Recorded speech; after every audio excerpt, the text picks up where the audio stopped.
నమస్తే. అసెంబ్లీ సమావేశాలకు సారొస్తారా? కాదా? ఇది చర్చ. ఇంతకు మునుపెన్నడూ లేని విధంగా ఈ అసెంబ్లీ సమావేశాల సందర్భంగా సభకు కేసీఆర్ వస్తున్నారా లేదా అనేది సోషల్ మీడియాలో రాజకీయ వర్గాల్లో విస్తృతంగా చర్చ జరిగింది. దానికి కారణము పాలమూరు రంగారెడ్డి పైన మాట్లాడదామని ముఖ్యమంత్రి పదే పదే అనడం. ఈ పదే అనడమే కాకుండా విపక్షాన్ని ఆహ్వానించడం. ఈ సందర్భంలో కేసీఆర్ వస్తారని, ఈసారి మొత్తం సమావేశంలో పాల్గొంటారని, ఇన్నాళ్ళు కాంగ్రెస్ పార్టీ చేసిన ఆరోపణలకు లేదా వాళ్ళు విసిరిన సవాళ్లకు జవాబు ఇస్తారని చాలామంది భావించారు. సభ ప్రారంభం రోజున ఒక దృశ్యం, కేసీఆర్ విపక్ష స్థానంలో ఉన్నారు, ముఖ్యమంత్రి రేవంత్ రెడ్డి రావడం, ఆయనకు నమస్కారం పెట్టి ఆయనతో మాట్లాడడం. మరునాడు పత్రికల్లో చాలా ప్రాముఖ్యత సంతరించుకున్న వార్త అది. ఒక మాజీ ముఖ్యమంత్రి ఈ దృశ్యము రేవంత్ రెడ్డి చాలా అనుకూలించింది, సానుకూలంగా ఉన్నది. ముఖ్యమంత్రి నేరుగా రావడం, వయసులో పెద్ద ఆయన, తెలంగాణ ఉద్యమ నాయకులు, ఆ మాత్రం గౌరవం ఇచ్చాడు రేవంత్ రెడ్డి అని చాలామంది అప్సెట్ చేసింది. బహుశా కేసీఆర్ కూడా సభలో పాల్గొంటారు అని కొందరు భావించారు. ఒక రకమైన చర్చ ఉన్నది, బహుశా రాకపోవచ్చునో ఏమని అనుమానము ఉన్నది. సభ వాయిదానంతరం మళ్ళీ సభ ప్రారంభమైన తర్వాత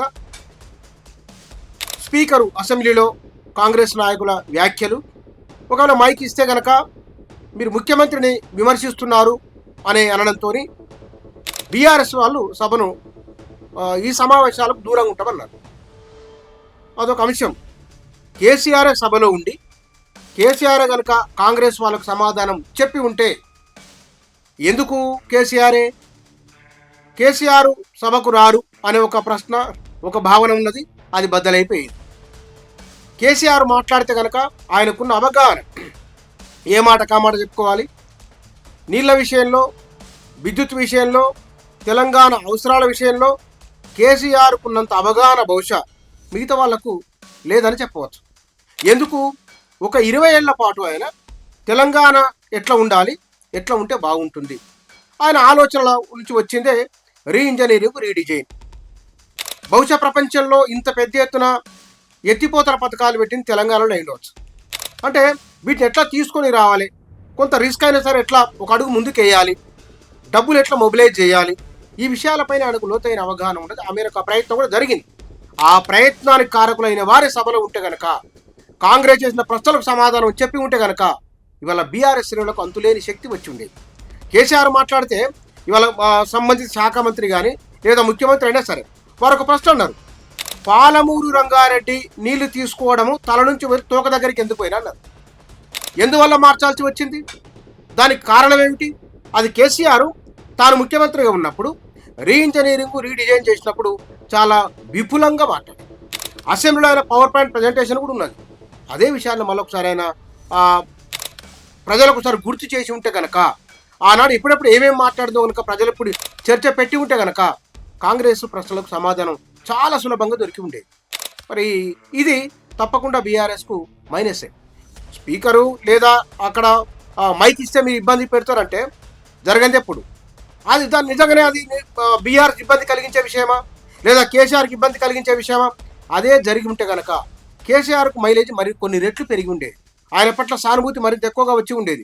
అరే కేసీఆర్ మునుపట్ల కాదు, ఆయన మాట్లాడుతున్నారు, విషయాన్ని వివరిస్తున్నారు. ఆయన మాట్లాడితే కనుక తెలంగాణ జీవోద్భాష ఉంటుంది, తెలంగాణ నాడి ఉంటుంది, తెలంగాణ జీవితాన్ని ఆయన ఆవిష్కరిస్తారు. కాబట్టి ఆవిష్కరణ అద్భుతంగా వచ్చి ఉండేది. ఈ 2 ఏళ్ల కాలంలో విపక్షంగా బీఆర్ఎస్ ఎన్ని పోరాటాలు చేసినా, ఎన్ని వీధి పోరాటాలు చేసినా అసెంబ్లీలో కేసీఆర్ మాట్లాడితే కనుక దాని ఇంపాక్ట్ మరో స్థాయిలో ఉండేది. ఇవాళ మూసీ రివర్ ఫ్రంట్ గురించి మాట్లాడుతున్నారు. మూసీ రివర్ ఫ్రంట్ మీద కేసీఆర్ మాట్లాడితే ఆయన విజన్ ఏమిటి, ఆయన ఏమనుకున్నారు? ఎస్టీపీల నుంచి మొదలు పుట్టే కనుక కృష్ణానది, మన కృష్ణానది ఉపనది అయిన ప్రధాన ఉపనది అయిన మూసీ ఇవాళ ఒక నాలాగా గుర్తిస్తున్నారు. నది కాదు, నాలా అంటున్నారు. దాని తెలంగాణ వచ్చిన కొత్తలో కేసీఆర్ అన్నారు, మూసీకి పునరుజ్జీవనం చేస్తామన్నారు. హైదరాబాద్ ఈ నగరానికి పైన ఉన్న ఉస్మాన్ సాగర్, హిమాయత్ సాగర్లను గోదావరి జలాలతో నింపి వాటి నీళ్ళు తీసుకొస్తామన్నారు. ఆ రోజు ఆయన ఎజెండా ఏమిటో ఇవాళ సభలో చెప్పి ఉంటే కనుక ఇవాళ ప్రభుత్వం మూసీ రివర్ ఫ్రంట్ విషయంలో ఎన్ని డబ్బులు ఖర్చు పెడుతున్నది, వాళ్ళ డిపిఆర్ ఏమిటి, వాళ్ళ విజన్ ఏమిటి, ఈ విషయాల గురించి ఆయన కొంత తులనాత్మకంగా మాట్లాడి ఉంటే కనుక, లేదా తనదయ శైలిలో మాట్లాడుంటే కనుక ఆ చర్చ, ఆ ఇంపాక్టు వేరే ఉండేది. ఇది ఒక మంచి అవకాశాన్ని బీఆర్ఎస్ ప్రధానంగా కేసీఆర్ దూరం చేసుకున్నారా అనే ఒక భావన కూడా చాలా మందిలో వ్యక్తం అవుతున్నది. అన్నింటికంటే కూడా ఒక అభిప్రాయం ఉన్నది, కేసీఆర్ ఉంటే ఆయన ఫామ్ హౌస్లో ఉంటారు, లేదా ఇంట్లో ఉంటారు. ఒక ఇంటికి వచ్చిన వార్తనే, ఆయన ఆఫీస్కి వచ్చిన వార్తనే అవుతున్నది. బహుశా ఒకప్పుడు ఉన్నది, కానీ ఇవాళ మారింది. జనరేషన్ మారింది, సోషల్ మీడియా వేగవంతమైంది. ఇవాళ ఎంతమంది నాయకులు మాట్లాడినా సరే కేసీఆర్ దానికి జీవనాడి. ఎవరు ఎన్ని విమర్శలు చేసినా కేసీఆర్ వచ్చి ఒకసారి మాట్లాడితే కనుక ఇన్నాళ్ళు ఉన్న అనుమానాలు, ఇన్నాళ్ళు వచ్చిన ప్రశ్నలన్నిటికీ పటాపంచలైపోయి సమాధానాలు దొరికి ఉండేవి. బహుశా రాబోయే కాలంలో బీఆర్ఎస్ పాత్ర ఎట్లా ఉండబోతున్నదో స్పష్టమై ఉండేది. సరే, ఎన్ని సభలు సమావేశాలు పెట్టినా ఇప్పుడు సభలు కేసీఆర్ కొత్త కాదు. ఒక ఎన్నికల ప్రచారంలోనే వందలాది సభల్లో పాల్గొన్నారు వారు. గంటల తరబడి సమావేశాల్లో మాట్లాడిన అవి కూడా ఉన్నాయి. కానీ ఇవాళ అది కాదు కావాల్సింది. కొత్త తరానికి, కొత్త తరం ఓటర్లకు, ప్రజలు తెలంగాణ ఉద్యమంలో పాల్గొన్న వారు కూడా ఇవాళ ఎదురవుతున్న చర్చకు సమాధానం ఇవ్వలేకపోతారు. లేదా ఎందుకులే దీని గురించి మాట్లాడమని ఒక ధోరణి వచ్చింది. సర్దుకుపోయే స్వభావం కూడా చాలా మందిలో వస్తున్నది. అయితే కానిలే, పోతే పోనులేని భావన వస్తున్నది. ఈ వస్తున్న సందర్భంలోనే తెలంగాణ, ఇవాళ ఉన్న తెలంగాణ భవిష్యత్తు ఎట్లా ఉండాలి? 10 ఏళ్ళు తను చేసిన ప్రయోగము ఎక్కడి దాకా వచ్చింది? ఈ 2 ఏళ్ల కాలంలో జరిగిన మార్పు ఏమిటి? అభివృద్ధి, తాను ప్రారంభించిన అభివృద్ధి నమూనా కొనసాగుతున్నదా లేదా? ఏదో ఒకటి మాట్లాడవలసి ఉండే. ఈ 2 ఏళ్ల కాలంలో కాంగ్రెస్ పార్టీ ఎన్నికల ఏమి హామీలు ఇచ్చింది? అప్పులు అన్నారు కదా. ఆ తీసుకొచ్చిన అప్పులను ఎట్లా వినియోగించిండ్రో, ఆ తీసుకొచ్చిన అప్పులను ఎట్లా సంపద క్రియేట్ చేసినాయో అవి చెప్పవలసి ఉండే. ఇది కాంగ్రెస్ వేసిన ప్రశ్నల జనంలో ఉన్నాయి. కేసీఆర్ సమాధానం లేదు. ఇది ఇవాళ వరకు ఉన్నది. కేసీఆర్ సమాధానం ఆ చర్చలు వచ్చి ఉండేది. ఎట్లాగో కేవలం పాలమూరు రంగారెడ్డి కాదు, కాళేశ్వరం మీద వచ్చి ఉండేది, కరెంటు మీద వచ్చి ఉండేది, పాలమూరు రంగారెడ్డి మీద వచ్చి ఉండేది, అప్పులపైన కూడా చర్చ వచ్చి ఉండేది. భవిష్యత్ సమావేశాలు కావాలంటే ఓ 4 పొడిగించుకొని మాట్లాడేవారు. ఇది జనంలో విపరీతమైన చర్చకు కారణమయ్యేది. బీఆర్ఎస్ లేదా కేసీఆర్ ఇన్నాళ్ళుగా చేసింది ఏమిటి, ఆయన చేయడం వల్ల కలిగిన ప్రయోజనం ఏమిటి, లేదా నష్టం ఏమిటో ప్రజలకు తేటతెల్లమై ఉండేది.